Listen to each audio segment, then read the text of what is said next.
amemuumba katika sura yake ama mfano wake, na ule uweza ambao Mungu ako nao, kuna kiwango ambacho aliweka ndani ya mtu.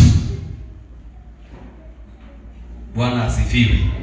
Mungu anapomuumba mwanadamu, kuna uwezo fulani ambao Mungu aliweka ndani ya mwanadamu.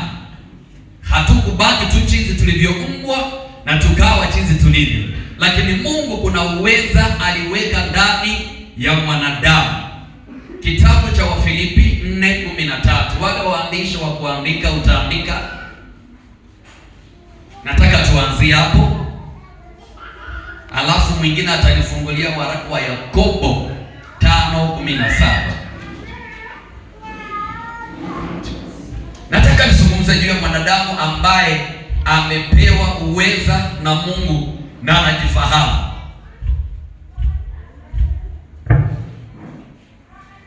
Kuna mahali pengine nilienda, mhubiri alipokaribishwa na akaambia watu, kama kuna yule mwenye ako na haraka tunamruhusu aende nyumbani, lakini yule mwenye anataka akae kwa Mungu unaruhusiwa uendelee kukaa. Kama kuna mtu amefika hapo Wafilipi 4:13. Biblia inasema ya kwamba nayaweza mambo yote katika yeye anitiaye nguvu. Amen. Biblia inasema ya kwamba ninayaweza mambo yote katika yeye anitiaye nguvu. Kwa hivyo Mungu anapomuumba mtu alimtia nguvu. Ambia jirani, alitiwa nguvu.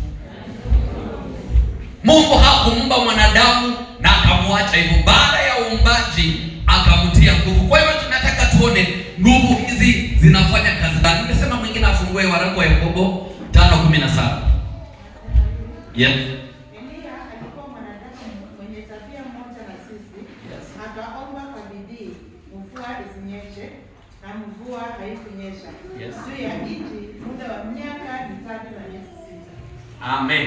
Biblia inasema ya kwamba Elia alikuwa ni mwanadamu mwenye tabia moja na sisi. Elia alikuwa ni mwanadamu yule ambaye aliumbwa na Mungu.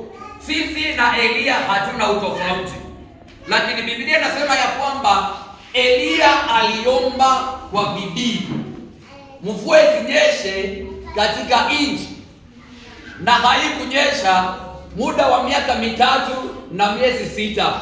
Elia alikuwa mwanadamu. Hizo nguvu ambazo Mungu alimpa mwanadamu akaweka ndani yake zinafanya kazi. Bwana asifiwe.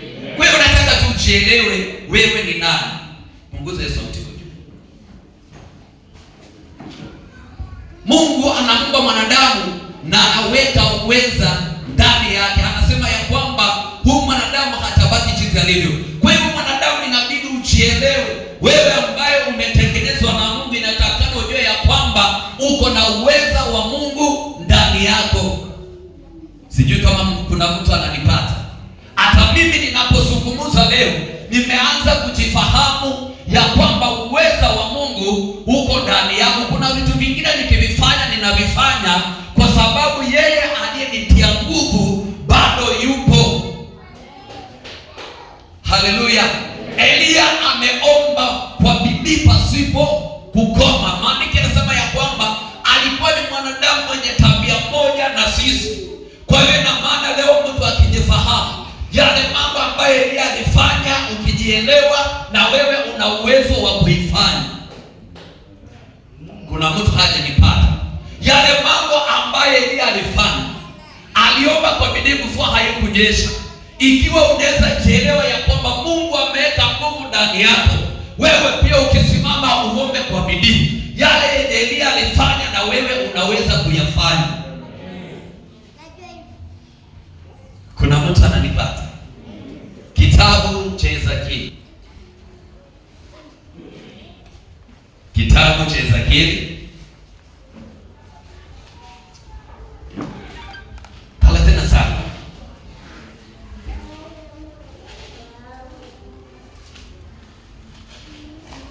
Mstari wa 2.